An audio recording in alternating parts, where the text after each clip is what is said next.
নমস্কার বন্ধুরা, কেমন আছো তোমরা সবাই? স্বপ্নকুঠির ব্লগে নতুন আরেকটি ভিডিওতে জানাই তোমাদের অনেক স্বাগত। তো দেখো, সকাল সকাল আমরা আজকে চাউমিন নিয়ে চলে এসেছি। আজকে রুটি মুড়ি অন্য কিছু খাওয়া দাওয়া হয়নি। আর বাইরে পড়ছে বৃষ্টি। বৃষ্টির দিনে তো মনটা ইচ্ছায় করে যে অন্য কিছু খাওয়ার জন্য। তো দেখো কীরকম আমাদের এখানে বৃষ্টি পড়ছে। তোমাদের এরকম মুষলধারে বৃষ্টি কোথায় কোথায় হচ্ছে কমেন্টে জানাবে কিন্তু। আর আমাদের এই গাছগুলো একদম পুরো সবুজে সবুজ হয়ে গেছে। তো খাওয়া দাওয়া করে চলে এসেছি রান্নার কাছে এসে আজকে হচ্ছে খিচুড়ি। তো খিচুড়ি খেতে কার কার ভালো লাগে কমেন্টে কিন্তু অবশ্যই জানাবে।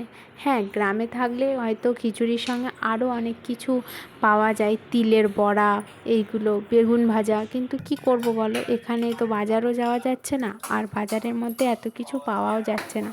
তাই যেটুকু হয় সেইটুকুই আর কি। তো দুজন মিলে লেগে পড়েছি রান্নার কাজে।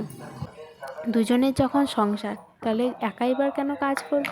তো ওর জন্য তোমাদের দাদাভাইকেও ডেকে নিই, চলো আমার সঙ্গে। তো এই আর কি। তো দেখো, দুজন মিলে এখন খিচুড়ি রান্না করতে বসে পড়েছি। দুপুরের খাবার নিয়ে চলে এসেছি। বাইরে পড়ছে বৃষ্টি, আর ঘরের মধ্যে চলছে খিচুড়ি, পাঁপড় ভাজা আর ডিম ভাজা। উফ, কার কার ভালো লাগে কমেন্টে জানিও কিন্তু। আর চলো দেরি না করে তাড়াতাড়ি খেয়ে নিই।